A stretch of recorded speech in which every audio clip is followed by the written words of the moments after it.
नमस्कार, सुरागीलाल न्यूज के रात्रि बुलेटिन में आप सभी का स्वागत है। आपके साथ मैं हूं रिया तोमर। आइए नजर डालते हैं उत्तराखंड की कुछ बड़ी खबरों पर। सीएम ने जाना पहाड़ी में हुई बस दुर्घटनाओं में घायलों का हालचाल। प्रदेश में दुर्गा पूजा और विजयदशमी की धूम। उधम सिंह नगर में खेतों में पराली जलाने पर लगी रोक। हल्द्वानी की संजना गुजरात में वुशु प्रतियोगिता में करेंगी प्रतिभाग। रुद्रपुर में गाड़ी के साथ 4 आरोपी गिरफ्तार, 2 फरार। हल्द्वानी में विजयदशमी के साथ लोगों ने मनाया हरेला व दुर्गा पूजा। नेता प्रतिपक्ष आर्य पहुंचे अल्मोड़ा सर्किट हाउस, कहा राज्य सरकार से परेशान है जनता। किच्छा में मजदूर किसान महापंचायत का आयोजन। अब खबरें विस्तार से। मुख्यमंत्री पुष्कर सिंह धामी ने आज कोटद्वार बेस अस्पताल में सिमड़ी पौड़ी में हुई बस दुर्घटना में घायल हुए लोगों का हालचाल जाना।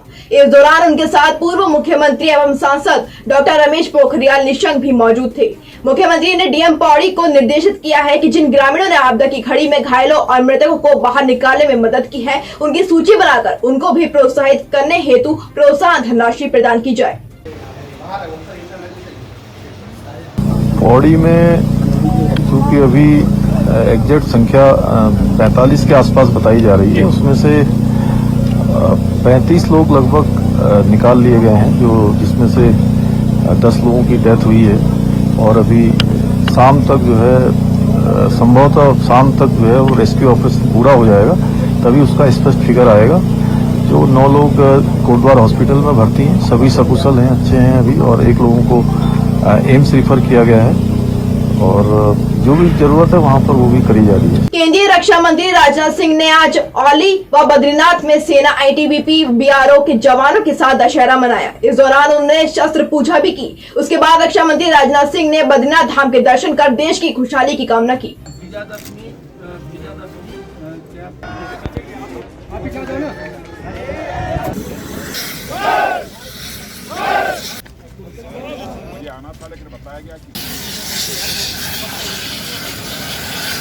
रुद्रपुर में दुर्गा पूजा की धूम मची हुई है। मां दुर्गा के पूजा पंडालों में आस्था और भक्ति का सैलाब उमड़ रहा है। इन पंडालों में धार्मिक और सांस्कृतिक कार्यक्रम आयोजित किए जा रहे हैं। विभिन्न बंगाली बाहुल्य क्षेत्रों में मां दुर्गा के अलग अलग पूजा पंडाल बनाए गए हैं, जहां मां दुर्गा के अलग अलग रूप स्थापित किए गए हैं। संवाददाता दुर्गेश तिवारी की रिपोर्ट।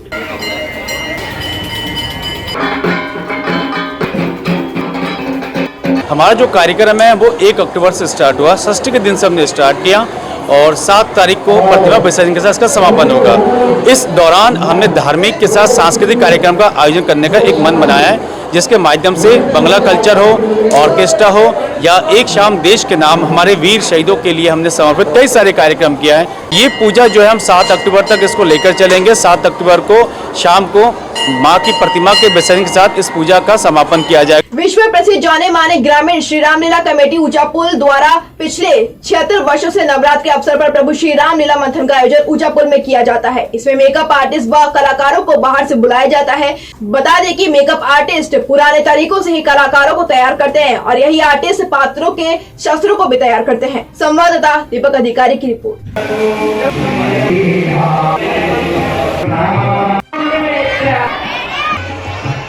नमस्कार, मैं दीपक अधिकारी, आप देख रहे हैं सुरागीलाल न्यूज। इस टाइम पे हम खड़े हैं ऊंचापुल की रामलीला में, जहां लगातार रीतों से यहाँ पे रामलीला चलती आ रही है। हिंदू सनातन धर्म में रामलीला का अपना ही महत्व है। कुछ ऐसी कथाएं हैं, कुछ ऐसे प्रसंग हैं जिसके बारे में आज के युवाओं को, कथाओं को यहाँ पे मंचनों के द्वारा यहाँ पे बताया जाता है। हमारे साथ यहाँ पे रावण के किरदार में यहाँ पे जसोद सिंह खड़े हैं, हमसे बात करें। जसोद, ये जो रामलीला ग्रामीण ऊंचापुल रामलीला कमेटी द्वारा जो मैं यहाँ रावण की भूमिका निभाता हूँ, इसमें जो रावण का रोल है काफ़ी समय से करीबन 9 सालों से खेलता हुआ आ रहा हूँ। इसमें यही संदेश जाता है कि सत्य की जीत होती है और असत्य का नाश होता है। तो देख सकते हैं किस प्रकार से यहाँ पे कलाकारों को तैयार किया जाता है। लगातार यहाँ पे कलाकार तैयार हो रहे हैं, तो देख सकते हैं किस प्रकार कलाकारों को हम बात करना चाहेंगे सीधे। लगभग 6 साल से तैयार कर रहा हूँ और इसमें सभी प्रकार के पात्रों को तैयार किया जाता है। और उससे पहले मैं सेना में था।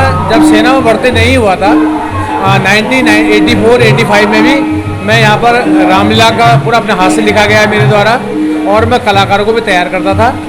और तत्पश्चात में सेना में जाने के बाद 30 वर्ष सर्विस करने के बाद 2015 में जब रिटायर आया, तब से लेकर अभी तक मैं सभी प्रकार के पात्रों को तैयार करता हूँ। और मैं श्री गोपाल सिंह धोनी जी और मैं और एक साहजी थे जिनकी डेथ हो गई है, हम तीनों थे, लेकिन 6-7 सालों से मैं तैयार कर रहा हूँ। अभी भी मैंने यहाँ पर केवट का भूमिका निभाई और मेरा अभिरावण का भी पार्ट है, लेकिन आज मैं हास्य कलाकार के रूप में उतरा हूँ। यहाँ पर रामलीला की शुरुआत सन 76 से हुई है। शुरू के 2 वर्ष इससे पहले 74-75 में कुसुमखेड़ा में हुई थी। फिर यहाँ के हमारे जितने भी बुजुर्ग जन थे उन्होंने कहा कुसुमखेड़ा नहीं, अपने स्थान पर रामलीला यहाँ ऊंचापुल पर करो। तो सबके जनता के सहयोग से सन 76 से यहाँ पर रामलीला लगातार शुरू। ये एक धार्मिक भावना भी होती है, थोड़ा मंच से लगाव भी होता है, अपने समाज के बीच में काम करने का उत्साह भी होता है। हम अब अन्य जगहों से अलग हिसाब से इसको तो देख सकते हैं किस प्रकार से यहाँ पर रामलीला का मंचन होने जा रहा है। लगातार रीतों यहाँ पर रामलीला का। दीपक अधिकारी, सुरागी लाल से हल्द्वानी। कहाँ हैं सब लोग? शाम की चाय तो एक साथ होनी चाहिए, सब लोग एक साथ बैठना ही नहीं चाहते। पापा, try this. लो, सब लपक लिए।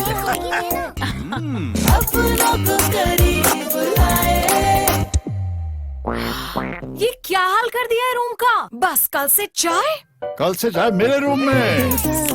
देवर पर नमकीन। अपनों को करीब ला। धान की फसल के बाद खेतों में जलाई जा रही पराली को लेकर प्रशासन सख्त हो गया है। धुएं के कारण आसपास का क्षेत्र प्रदूषित हो रहा था। बुजुर्गों और बच्चों को सांस लेने में भी दिक्कत हो रही थी, जिसके बाद जिला मजिस्ट्रेट युगल किशोर पंत ने दंड प्रक्रिया संहिता 1973 की धारा 144 के तहत जनपद में पराली, पुआल आदि को खेतों व अन्य स्थानों पर जलाने हेतु संपूर्ण रूप से रोक लगा दी है। संवाददाता दुर्गेश तिवारी की रिपोर्ट। उधम सिंह नगर जनपद में बहुत बड़ी मात्रा में किसानों के द्वारा धान की खेती की जाती है और पराली जलाने की समस्या यहाँ भी है। इसमें माननीय एनजीटी और अन्य उच्च संस्थाओं द्वारा कुछ निर्देश और आदेश पारित किए गए हैं। उस क्रम में जनपद में पराली जलाने से रोकने के लिए धारा 144 लगा दी गई है। अगर कोई इसका उल्लंघन करता है तो उसको आईपीसी के प्रावधानों के साथ दंडित होना पड़ेगा। पंतनगर थाना क्षेत्र से हुई बोलेरो कार चोरी के मामले में एसओजी और थाना पुलिस को कामयाबी हाथ लगी है। पुलिस ने चोरी हुई बोलेरो कार के साथ 4 आरोपी को गिरफ्तार किया है, जबकि 2 आरोपी फरार चल रहे। आरोपियों के पास से 2 कार सेंटर लॉक तोड़ने के औजार भी बरामद हुए हैं। संवाददाता दुर्गेश तिवारी की रिपोर्ट। वापस आके यहाँ पे बेचने का फिराक में थे इसी जगह पे, तो तब यहाँ से गिरफ्तारी हुआ। कुल मिला के हमें बरामद हुआ है, हमारा चोरी हुआ बोलेरो बरामद हुआ है, ईसीएम मशीन बरामद हुआ है और 4 शातिर चोर बरामद हुए हैं। उसके अलावा 2 अन्य लोग जो सीसीटीवी में आइडेंटिफाइड है वो फरार चल रहे हैं। उसमें यूसुफ करके एक शातिर मुलजिम है, उसने यहाँ से जैसे ही टीम पीछे पड़ गया तो वहाँ पे कोई और अन्य मुकदमे में वो जेल चला गया। गुजरात में चल रहे 36वें राष्ट्रीय खेलों में चोरगलिया की संजना भट्ट को वुशु प्रतियोगिता में 52 किलो भार वर्ग में प्रतिभाग करना है। संजना 11 साल से मार्शल आर्ट का प्रशिक्षण ले रही है। 20 साल की संजना उत्तराखंड की सीनियर वुशु खिलाड़ी है। इससे पहले उन्होंने भोपाल में हुई सीनियर राष्ट्रीय वुशु प्रतियोगिता टॉप 8 में जगह बनाई। संवाददाता दीपक अधिकारी की रिपोर्ट।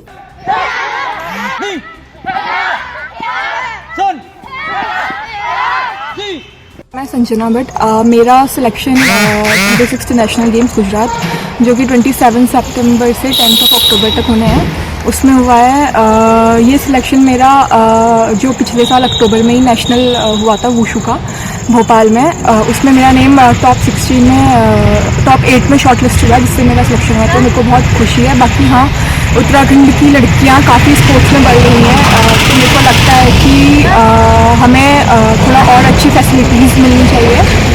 सर मेरा कहना ये है कि हमारे वहाँ से जो बेटियाँ हैं बहुत आगे तक गई हैं।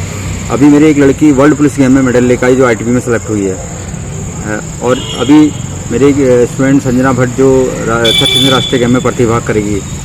और हमारे यहाँ की जो भी लड़कियाँ हैं लगातार बहुत अच्छा प्रदर्शन कर रही हैं और मैं चाहता हूँ कि सब लड़कियाँ खेलें और आगे बढ़ें और देश का नाम रोशन करें। विजयदशमी के मौके पर शहर में काफी रौनक देखने को मिली। घरों में पूजा पाठ की गई और हरेला भी बनाया गया।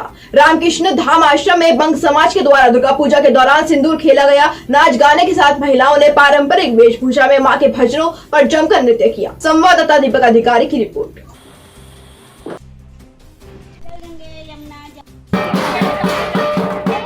नेता प्रतिपक्ष यशपाल आर्य ने अल्मोड़ा सर्किट हाउस पहुंचकर पत्रकारों से कहा कि अंकिता हत्याकांड और जगदीश हत्याकांड में सरकार को पारदर्शिता से काम करना चाहिए। उनका कहना है कि बेरोजगारी और महंगाई से जनता परेशान है और इस समय राज्य सरकार को कई ज्वलंत मुद्दों ने घेरा हुआ है, जिनका समाधान न होने पर जनता का गुस्सा सड़कों पर दिखाई देगा। संवाददाता हेमंत सिंह मेहरा की रिपोर्ट।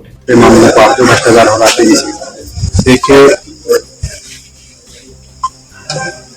नौजवानों के हक की लड़ाई कांग्रेस पूरी ईमानदारी से लड़ रही है। जिस तरह से अधीनस्थ चुनाव आयोग या अन्य संस्थाओं में भारी भ्रष्टाचार देखने को मिला है, अयोग्य को नौकरी दी गई है, तो मेहनत इनकी युवा से प्रतिभाशाली थे, उनके भविष्य के साथ टूटा हुआ खिलवाड़ हुआ है।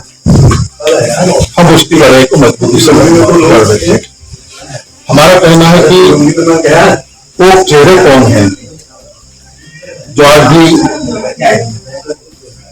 हाकिम के और अन्य अभियुक्तों के जो गिरफ्तार हो चुके हैं। किच्चा में संयुक्त किसान मोर्चा के बैनर तले मजदूर किसान महापंचायत का आयोजन किया गया, जिसमें हजारों की संख्या में श्रमिक एवं किसानों ने शिरकत की। किच्चा में इंटाक कंपनी के मजदूर संगठन के बैनर तले पिछले करीब 400 दिनों से कंपनी गेट पर अपनी मांगों को लेकर धरना प्रदर्शन कर रहे थे। महापंचायत के दौरान वक्ताओं ने चेतावनी देते हुए कहा कि कर्मचारियों की मांगों का जल्द समाधान नहीं होने पर आर पार की लड़ाई लड़ी जाएगी और कंपनी प्रबंधन के खिलाफ मोर्चा खोला जाएगा। संवाददाता राजू सहगल की रिपोर्ट।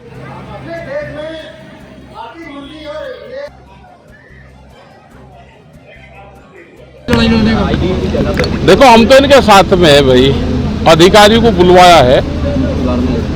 ये कर्मचारी फैक्ट्री के अंदर कर्मचारी हैं, बाहर ये किसान हैं, सब हैं एक ही, सब गांव देहात से आते हैं। कुछ भूमिहीन किसान हैं, कुछ जमीन वाले किसान हैं। यहाँ के इनको मजदूर कहते हैं, इनके नाम परिवर्तन होते हैं सब एक ही, और इनके संघर्ष में हम शामिल हैं।